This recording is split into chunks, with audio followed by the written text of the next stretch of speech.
Hi guys, Black Eyed here.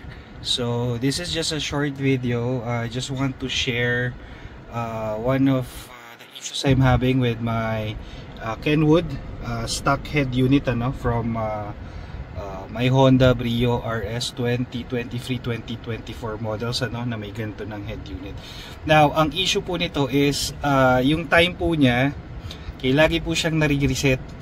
So I thought una is maluwag lang yung battery terminal, but ang nakapagtataka dito is yung time lang po yung nagre-reset, pero tama naman po yung date. So kung mapansin nyo na mag-reset yung time nyo sa head unit nyo, ito po yung solution para po hindi na siya mag-reset.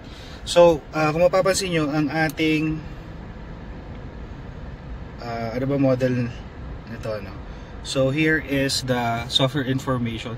So ang model po ng head unit na stock ni Brio is Kenwood DMX 5020S-K3 So ito po wala pa pong na-update dito, so stock na stock siya.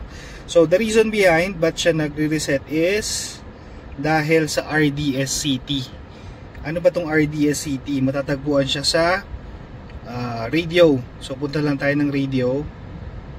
Then click natin yung arrow na yon, then go to setup.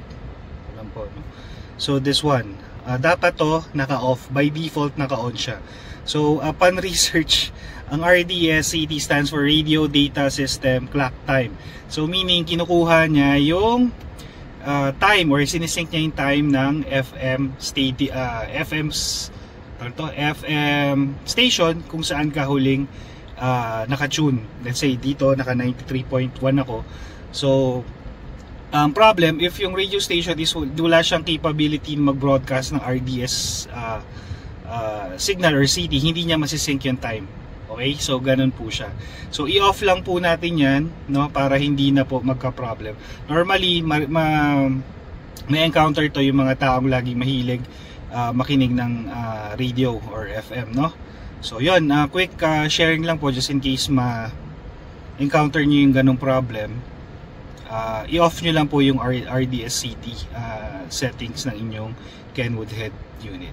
So yun lang po, thank you for watching. Till the next video, bye guys.